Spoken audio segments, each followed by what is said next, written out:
We are approaching the month of June on the Turf and Touchdowns podcast, and we are on a redemption mission this week. The first losers that we put up in about 8 weeks, but never fear, we're back. We're trying it all over again. Luke Elder alongside, as always, his good buddy Tom Collins. Good morning. Might not be morning when you're watching this, but it is for us. No, it's I'm not happy about last week. It's 12:41. It's not morning. It's not morning. You're right. There's no part of that that's right. It wasn't right. Hopefully, everyone that's watching it is watching it in the morning, and then maybe it is accurate. But yeah, I'm not happy about last week, mate. We were off the mark, and we didn't really have excuses either. No. We kind of set the race up perfectly, and we called it fine. It'd be your best will lead. We'll get a soft lead, and we'll go forward, and that'll be that. Just don't like be your best. Nope. And that was it. It was ignorance effectively that caught us out. But I mean, your horse ran disappointingly. I thought Flavion Pratt gave No Show Sammy Joe a A+ ride, and she just couldn't cope. I thought both of our horses were actually giving good rides. We were in the right spot. I was just off the leader, and obviously the pace held up. You were in fourth on the outside in a relatively good spot if she was good enough, and both of them kind of just faded late in the day. I suppose yours plugged on, Expensive Queen, for minor money, but nothing got close to be your best. It was a good ride from Irad out in front, but she was way the best horse anyway. Yeah, absolutely. Was well on top late in the day. Very good riders as well. And Irad came into town, managed to win a couple of the graded contests, a grade 1 and a grade 2. Comment down below, by the way. You're watching in the morning. Let's save Tom's blushes. Let us know exactly what time, postcode and social security number belongs to you. That will be a massive help. Shout out, by the way, to RJ Wilson at Wilson27 on Twitter. Set us up a new logo this week, and Tom is a bit more jazzy. I like it. I like it as well. It's like we're moving on up in the world. So yes, thank you very much for that logo. Hopefully you guys like it as well. And also, don't forget when you see our content that this is our new logo. I've got this thing on Twitter where I can kind of tell who's posting just by looking at the picture. I don't really look at the handle. And now that we've changed our picture, our logo, I'm hoping that people don't forget us or think we're someone else. Yeah, we're annoying enough to not forget. You are annoying enough.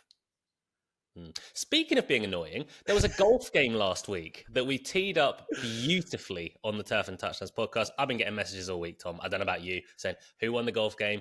How'd it go? Tell us everything. How did it go, Tom? Yeah, it's 2-0 to Luke. Hey, look, I'm all about some smack talk and giving it. And I did that in last week's podcast pre-game, but I'll give you your dues. Credit where it's due. You smashed me. It's now 2-0. You beat me by 5 shots. You beat me by 8 shots the time before. You're the better golfer right now, mate. I am so proud of you. Tom's now trying this new modesty thing where he doesn't do the smack talk, and then hopefully next time it switches around. But we'll see. Yeah. We're teeing up. Get it? Teeing up towards the next golf game.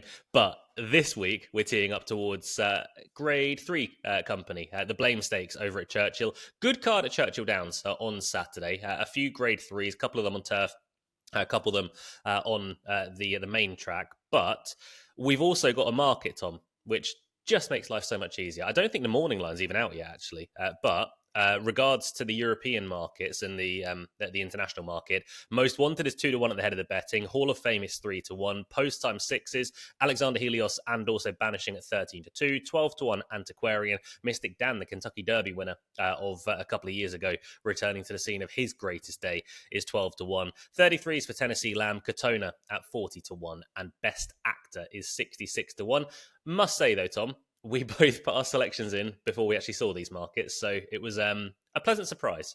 Yeah, it was. I think the market is relatively right, to be fair. There are a couple of horses that are maybe a point out from where they should be, but generally this market seems to be a lot better than what we have seen in the past, where there's no morning line and our UK or international firms are trying to kind of assess these horses' positions. This one seems a little bit better than what we're used to, and hopefully when we talk through all these horses, you'll understand why. Yeah, absolutely. Just before we do that, make sure to subscribe down below. Leave a comment as well with who you like in the Blame Stakes and anything else you wish to discuss. Please do get that to us at 770, Tom. Yes, we're closing in. What is it? 230 into our goal of 1,000 subscribers. Hopefully we can get that before the NFL season starts at the start of September. The initial goal was by the end of 2025, but we're rattling along nicely thanks to you guys. And hopefully if you can smash that button, if you're not already subscribed, then we'll be hitting 800 sooner rather than later.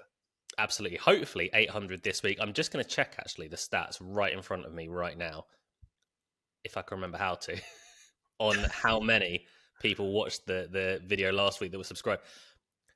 Not subscribed, 79%, Tom. Yeah, you guys need to hit that subscribe button. It Embarrassing. honestly takes you 1 second. And you've probably all got YouTube accounts anyway because you want to watch content that's 18 plus, which I think ours is. You have to be 18 to watch it. So, look, you're watching it with an account. All you got to do is click that button. Please do it. It helps us out and means you don't miss any of our videos. Absolutely. And also, United Kingdom were the most watchers last week. America, you're slacking. You're not subscribing and you're slacking. We're doing our part. Come on now. Yeah. Let's move on to the blame, where the blame's on you guys. Let's look at the pace. That was horrific.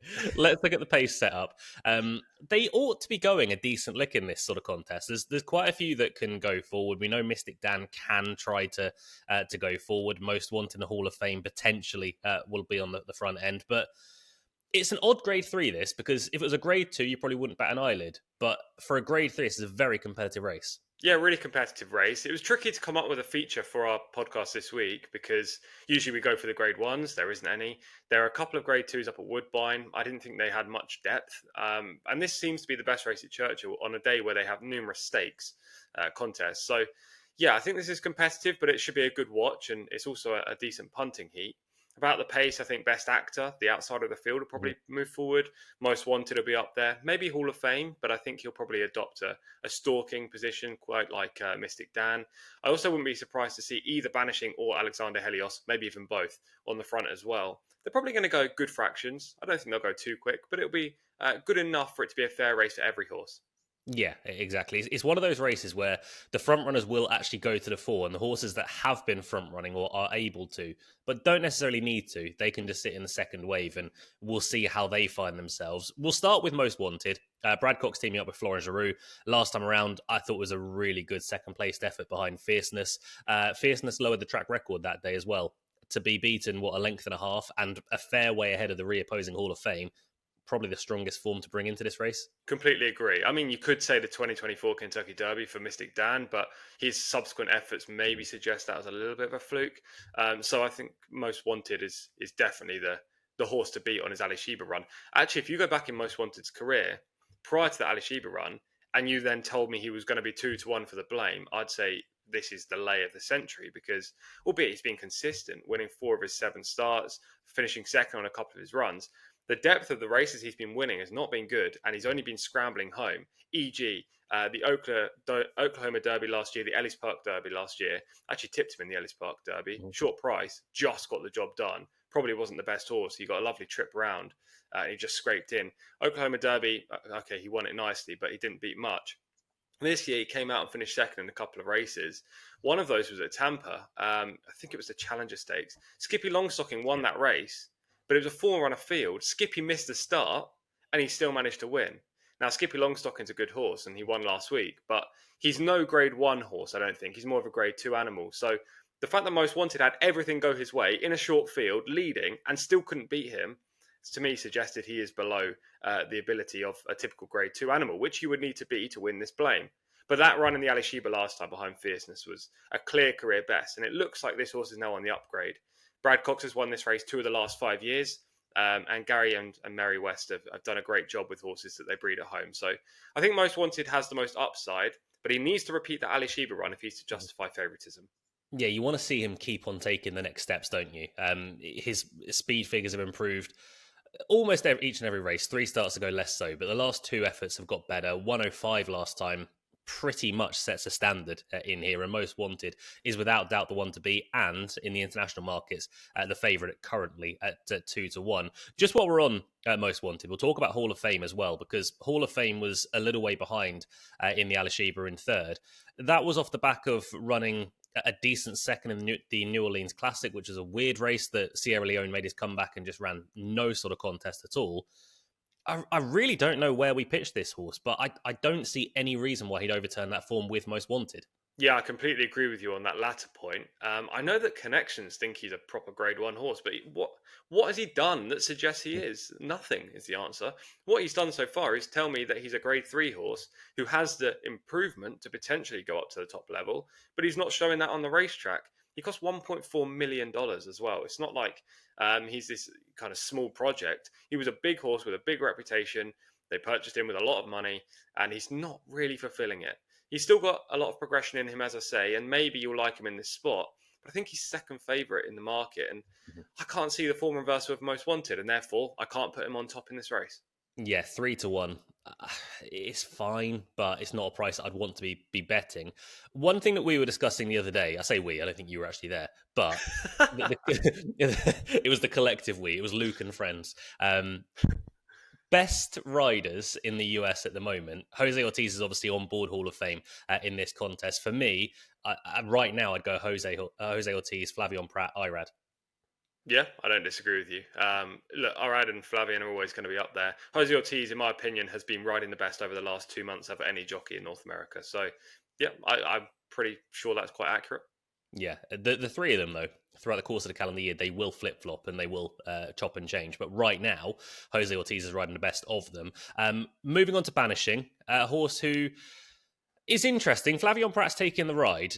This is a horse that, honestly, the last couple of starts, I've wanted nothing to do with him. I've been happily going against him at Oaklawn Park in the Oaklawn Handicap. I was like, well, he's the local horse. I'm not sure he can live up to the likes of First Mission and Skippy Longstocking, who was back in third. He ran a great race. He finished second behind First Mission, who will now get another chance to be a Grade 1 horse. Last time around, I know he ran to a speed figure of 98, Tom, but this race is case in point as why speed figures shouldn't always be trusted, because I feel that this might be the strongest form to come into the race. I know we said similar about Most Wanted, but that was race of the season stuff last time at Churchill and Grade 1 Company, behind Mindframe, dead heated with Nisos, who is also running this weekend, I believe, over at Santa Anita in the Triple Bend. But Banishing's just getting better and better all the while, and last time did not go to plan whatsoever. No, he was held up last time, wasn't he, in a big field? Usually he's right on the speed, yet he came through late. I'll go back to a bit of backstory surrounding Banishing and why this is such a fascinating story in a second. But just a quick word on that race again last time up. I agree with you, but I also disagree. The form looks fantastic, and he produced a career best. There is no doubt about it. He split some good horses up top, Mindframe winning, Nisos, Bookham, Dano, Mullikin. They were all up there. They did get racing very early in that contest, over the 7 furlongs. Banishing is a horse that has proper mile form. And I just think it kind of fell apart a little bit in front of him, and he was able to pick up some pieces despite the fact he wasn't in the right spot early. Now he's got to stretch out in distance. That is the one concern for me. This is a horse that was running over 7. He's a proper miler, and now he's stretching out to further than a mile. And I don't know whether his stamina is going to be tested. I think he's going to be there or thereabouts, and his price is very fair, at around 13-2, 6-1 in the international market. But I'm a little bit concerned that form last time may be too easy to read into and think this horse is firing. Now, what I will say is he has had the best winter and spring, I think, of any horse in North America. I don't think I've seen this kind of progression from an animal in a long time.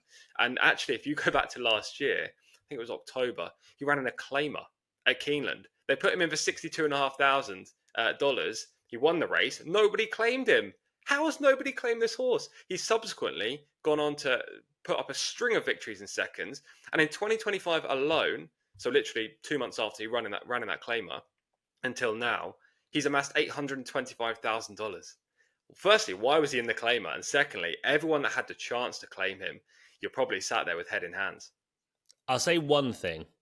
Would you have claimed him at that time in his career if you had a spare 62,000 sitting around? Well, look, I'm not in the game, obviously, but what I will say is he was an odds-on favourite for the claimer. I've seen many horses in Keeneland claimers get claimed for that amount of money that are far worse than Banishing, and even went into that race with far worse form. So I'm surprised no one did claim him, is what I'm trying to say. Yeah, did get beat the time after, but just saying, bad Yep. buy at that point. Yep. Right now, though, great buy. I actually think the trip will be okay for Banishing. If anything, I think he might be better. He was a touch outpaced over 7 furlongs last time. I can kind of envisage him getting a similar sort of ride here. I don't necessarily think he'll be up with the pace, nor do I think he'll be last, but I think he'll be back half of the field, and then he'll just be nursed into the contest. I think he almost looked a better horse when passing rivals, and it was quite an interesting ride from Jose Ortiz. He sat right at the back, and then he started making a bit of ground. Now, he gave a head start. I get entirely what you're saying in regards to Mindframe and Nisos. They picked up the pieces a touch. They were way closer in the run than Banishing was. Banishing gave them like a 4-length head start.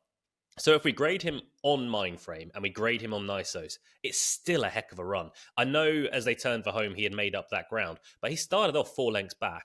I think it's a massive margin to give to two genuine Grade 1 horses. I think if he's just ridden a little closer in this spot against lesser individuals, he could be a massive player. I think at 13-2, from a value perspective, he's one that you'd have to include in all your exotics and in any way that you're playing this contest. I wouldn't say the same for Mystik Dan. However, Tom, he's almost the same price to win this race as he was to win his Kentucky Derby. Yeah, 12-1 in the international market at the time of recording on Wednesday. I do think that's kind of accurate to his chances of winning. Maybe it's a little bit big, a couple of points too big, but he just hasn't really progressed this year. I have a strong feeling with Mystik Dan that obviously he got a little bit lucky in the Derby. He was probably the third best horse. I think everyone can say that, behind Sierra Leone and Forever Young, who finished second and third. They had tough trips during the race and a battle throughout the whole home straight, whereas Mystik Dan had a beautiful rail skimming trip. He did get a bit of a bump as he was trying to move through to the front, but he got a lovely run through, whereas the other two didn't. They then tried to progress him like a Triple Crown horse, and he ran great in the Preakness to finish second, then fifth in the Belmont. The problem is, I feel like that's kind of ruined him a bit, and he's just unable to produce his best efforts now. He's kind of the shell of the horse that he was. And okay, his last run was fine behind Saudi Crown in what was a huge battle in a race that probably most people actually missed live because we were focusing on Churchill. But I don't know about him. I think he's probably kind of on his way out, and maybe he'll be retired at the end of this year. Hopefully he runs well. Look, I've got a soft spot for him because of that Derby victory, but I just don't think he's the horse that everyone wanted him to be at this stage. Rank these Derby winners on their performance. Mystik Dan, Country House, Mage, and Rich Strike. That is not an easy question. I have no idea, mate. I can't. I can't even rank them. They're all much for muchness, apart from Rich Strike, who just benefited from the pace scenario. But you know, literally, the others are just such a horrible question, and it's not a question you even enjoy answering either. It's like, do I have to? Yeah, exactly. they're around that. If anyone wants to give it a go, comment down below. But I can assure you, it's not going to be a fun one to try and work out. That's Mystik Dan. Antiquarian is one to throw in as well. The Pletcher runner, John Velasquez taking the ride. He's on the up and up. Is he good enough to win this? We don't really know. Yeah, we don't know. That's why I wanted to include him as a main horse to talk about, just briefly. He's, I think, a horse that you've got to have in your ticket if you're in the US, and your exactas, trifectas, even your pick 4s and 5s, because we just don't know if he's good enough. And you can't leave a horse that's going to be 12-1, 14-1 out because of that reason. Last time up, he was quite clearly rusty after a long layoff, but he still got the job done at Gulfstream. And if you go back to last year, I thought he ran very well in a couple of very good races, including winning the Peter Pan, I think it was. Todd Pletcher wouldn't put this horse back into a race like the Blame if he didn't think he was capable. Now, maybe he won't win. He probably won't win. But I think he'll be there or thereabouts and shouldn't be completely dismissed. Well, the fact that Todd Pletcher ran him in the Belmont last year, which obviously the Belmont is the same race as it is this year from Saratoga, so it's a Kentucky Derby kind of Mark II. But he put him in against Dornoch, he put him in against Mindframe and Sierra Leone. At the time, and to be fair, still now, that Belmont was one of the best races of the season, as we're going to see next week, when again the Kentucky Derby contenders turn up once more. The fact that Todd Pletcher was happy enough to run him in that sort of contest speaks volume as to how highly he's ranked in the Pletcher team. So Antiquarian, he's currently 12-1. He's an interesting play. Any others to note? I mean, Alexander Helios is a horse who, on his best form, he could go close in a race like this. You've got Post Time in here as well, who a similar sort of applies to, but he's not overly consistent. Yeah, I've struggled to make a strong case for Alexander Helios, to be fair. I think Banishing's just a better horse, as proven in a couple of runs this year, and probably should have been proven in one more as well. So I don't want to really put him on any ticket. Post Time, I can see it for sure. And you know what? He's a very good horse. He's the only one I actually wanted to mention in this other category. He's 10 from 16 in his career. A couple of races from last year, a couple of form lines. Ready? Third in the Met, second in the Whitney, and second in the Breeders' Cup Dirt Mile. I mean, they are top quality efforts in proper grade 1s. And if he can repeat those, he'll be there at the finish. There is no doubt about it. But he needs a huge pace up top because he's a deep closer with no early speed. And he's the type that just runs on past horses and finishes in the frame. So he's one for your exactas, your trifectas. But again, I found it hard to put him on top. But he's worth a second look for sure. I'm going to try and knock his form down just in one thing. Go on. Name the first and the third from the Breeders' Cup Dirt Mile last year. Yeah, I do actually remember the first, but I can't remember the horse's name. Exactly. Was it a John Sadler horse? I don't even remember, honestly. Yeah. It was Full Serrano. Yeah. And then Domestic Product was back in third. It was a good effort from Post Time, but it was far from a vintage race. I feel like this is going to be a lot tougher for Post Time, albeit he has also got some decent form to put on the table. Speaking about putting things on the table, we'll move on to our selections. Just before we do that, make sure you subscribe down below. If you click on the bell, you'll be notified every single time we upload a video. We've also got NFL content on our channel right now that you can go and enjoy. We'll be recording more NFL stuff in the very near future, including a chance to join our listener league, which is filling up quickly. So if you do want to play fantasy football with us, be sharp about that. But Tom, I'll let you go first. Where are you looking for your winner of the blame?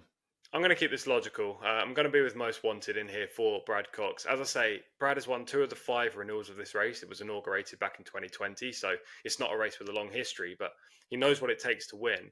And I remember reading an article probably in March on DRF, and in that article, Brad Cox said, I've got 10 older horses that are based down at Churchill. I could run them all in the blame. They were his words. How many horses he got in here? He's got 1, and that is Most Wanted. He's trusting this horse to get the job done. Last time up was a clear career best. It was one of the, or if not the best pieces of form that we've got on offer coming into this race, finishing second to Fierceness. If he repeats that, given he's going to be forwardly placed, I think it's going to be very hard to beat. So I'll take Most Wanted. I'm not enamored by the price, though. I think it's fair, but I don't think it's any more than that. It's not like a price where I'm going, you've got to go and take that right now. I think 2-1 is kind of what it should be, nothing more. Yeah, so me and Tom actually, before we discussed this race, put our selections in, we had the final shortlist and the same final shortlist of 2 in the form of Most Wanted and also Banishing. I went towards Banishing because of the potential value in the race. I didn't expect Banishing to be 13-2. I must say that. I thought he'd be a little bit shorter, towards maybe 9-2. Not drastically, but enough to make Banishing value.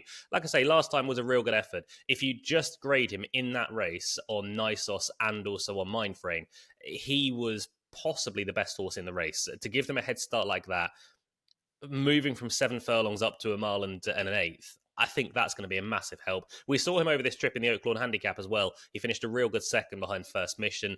There's no chance in that race that he didn't stay. He was just beaten by a better horse on the day. However, First Mission, as we know, is a horse that time and time again, he tries to tell us he's a grade 1 horse, but then when he's given the chance, he doesn't exactly back those words up.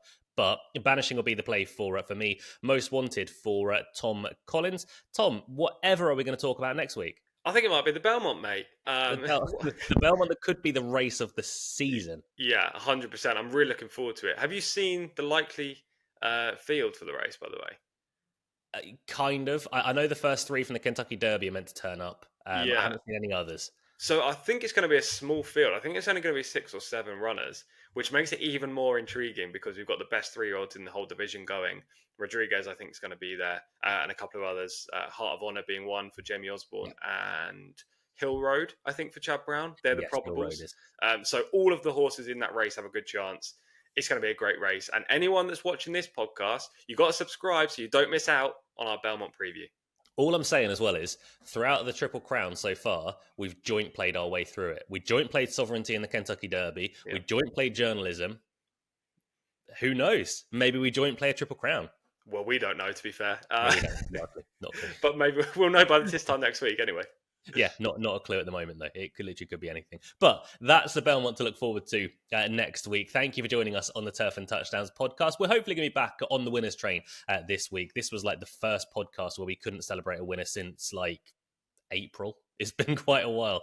So we've had a good run. We're going to try and get back on that 2 plays for us this week. But this has been the Turf and Touchdowns podcast. Thank you for being with us. We'll talk to you next week. Until then, stay safe. Look after one another. Goodbye.